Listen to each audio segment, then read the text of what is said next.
de Colleray, Villers-Sierre-Nicole, Bercilly, Serfontaine et Gogny-Chaussée. Son anti-sèche dans la poche, Jean-René Le Serre, sénateur du Nord, est prêt à recevoir ses invités, les maires et les conseillers municipaux de son département. On va commencer, on a même un rayon de soleil. Ce matin, comme chaque mois, il fait la visite du Sénat. Tu mets off, tu mets on. Quand t'enlèves le cache déjà Ouais. Un enfant y arriverait. Donc une femme devrait y arriver aussi. Un moment plaisant pour lui, il dispose d'un public conquis par ses bons mots. Nous sommes beaucoup mieux installés qu'à l'Assemblée nationale, puisque ici, les fauteuils dépendent de la morphologie, effectivement, du sénateur. On ne nous demande rien, mais quand on vient d'arriver, les huissiers nous regardent, et en fonction, effectivement, de notre volumétrie, ils nous affectent un petit fauteuil, un moyen fauteuil ou un grand fauteuil. Mon collègue adversaire et néanmoins ami Pierre Mauroy a un grand fauteuil. Moi, j'ai un moyen fauteuil. Une pique lancée à Pierre Mauroy, un autre sénateur du Nord. Jean-René Le Serre, bien qu'UMP, cultive des amitiés chez ses adversaires politiques. Une caractéristique du Sénat. Je préfère l'ambiance du Sénat à l'ambiance de l'Assemblée nationale, parce que l'ambiance du Sénat est une ambiance beaucoup plus consensuelle.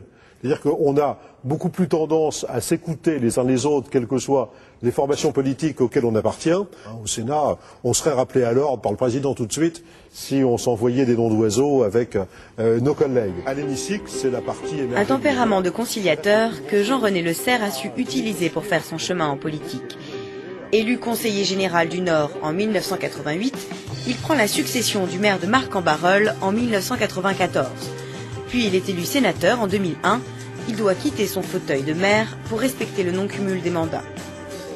Pourtant, la politique n'a jamais été un rêve d'enfant. Quand j'étais tout petit, moi, je voulais faire... Je trouvais qu'il y avait un métier qui était extraordinaire, parce qu'on sautait sur un camion qui roulait, c'était d'être éboueur. Et je m'étais rendu compte que ça ne plaisait pas à mes parents. Donc j'avais changé pour être pharmacien. Je n'ai jamais eu envie d'être pharmacien. Et là, j'étais plus tranquille vis-à-vis de mes parents.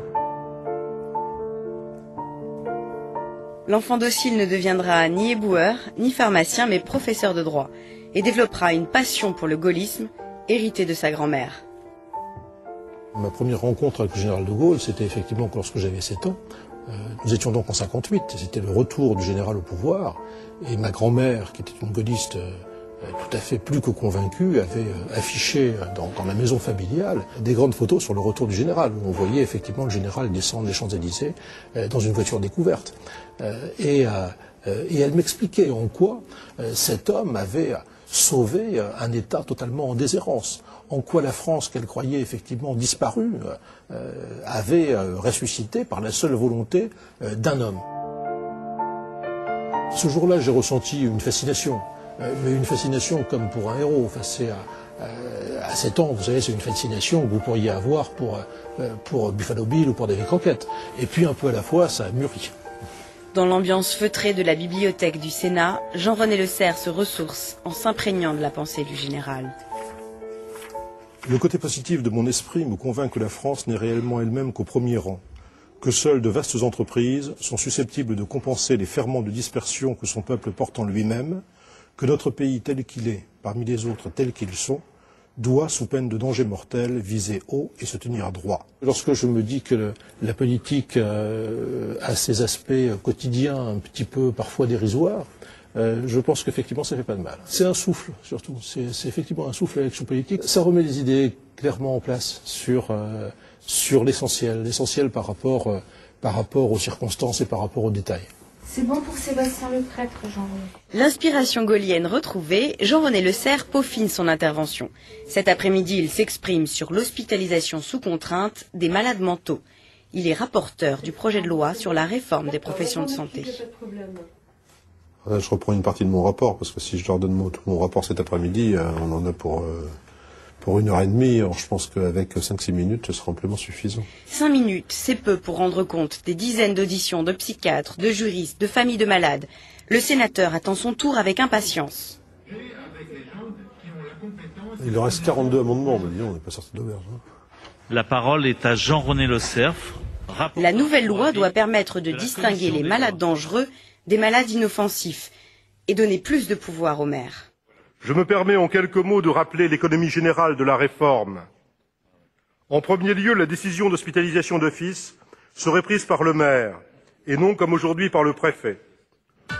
Cela ne fait que 5 ans qu'il siège au Sénat et pourtant Jean-René Le Serre a déjà été rapporteur 11 fois, comme sur la prévention de la délinquance où il a été choisi parmi plusieurs sénateurs. Ceux qui étaient candidats devaient être trop catégoriques sur leurs convictions. Donc j'étais un candidat de consensus. C'est pas forcément les meilleurs, mais c'est ceux qui sont capables de ménager les uns et les autres. C'est votre côté diplomate ? C'est peut-être mon côté enseignant. Pour se faire respecter dans les amphis, il faut être un peu diplomate. Au lendemain de son intervention au Sénat, son rapport sous le bras, Jean-René Le Serre se rend à la fac de droit de Lille, où il a enseigné pendant 20 ans. Il présente un projet de loi qu'il connaît bien, la prévention de la délinquance. De l'hémicycle à l'amphi, le sujet est le même, seul l'auditoire change. Ses étudiants sont en master de droit. Moi, je fais partie des meubles de cette maison. Je suis assistant de droit public dans le civil, si je peux m'exprimer ainsi. Et c'est tout naturellement qu'il retrouve ses habitudes de prof. Le maire va pouvoir procéder à des rappels à l'ordre. Rappel à l'ordre, ça veut dire que, à l'égard de mineurs comme à l'égard de majeurs, le maire pourra les convoquer dans son bureau et pourra, en fait, entre quatre yeux, familièrement parlant, leur remonter des bretelles. Quand on est enseignant à vie, je crois. C'est comme le vélo, ça s'oublie pas. Et puis, ça prépare aussi très largement à des fonctions qui sont des fonctions politiques. Je crois que la fonction d'enseignant est une fonction qui apprend aussi le dialogue. Désolé de t'avoir mis à contribution pour dire du bien de moi, c'est vrai. Et Jean-René Le Serre sait dialoguer avec tous, un fair-play apprécié même des socialistes. C'est comme le football, il y a des joueurs corrects. Vous savez que s'ils peuvent marquer un but, ils vont le marquer, mais vous savez que vous ne prendrez pas de mauvais coups. Très enraciné dans son département du Nord, Jean-René Le Serre s'y rend chaque semaine, entre Lille, qui vit cette année à l'heure indienne, et Marcq-en-Barœul, dont il a été maire. Régulièrement, il voit son ancien premier adjoint qui lui a succédé. Alors on va faire chaque année un quartier. Chaque année, on va mettre le paquet sur un quartier. Essayer de faire quelque chose de nouveau. Quoi. Bon, je crois que quand on a travaillé ensemble, on a fait un duo extraordinaire. On était très complémentaires et vraiment, je pense que ça fonctionnait très bien. C'était quoi justement la complémentarité La complémentarité, c'est une confiance totale sur le fond des dossiers.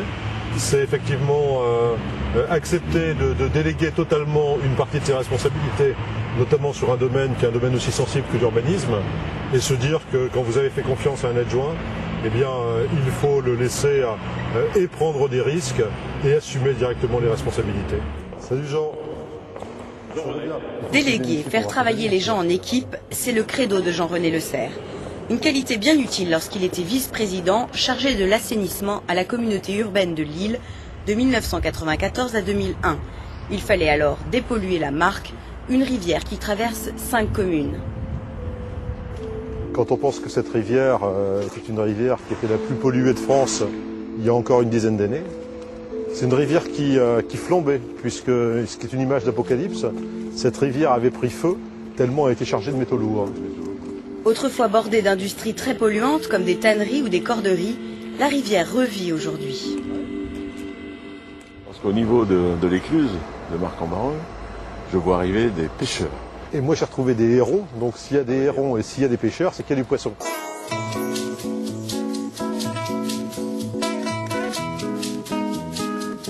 Le maire de la ville de Marquette, située sur les berges de la Marcq, se souvient de la volonté du sénateur.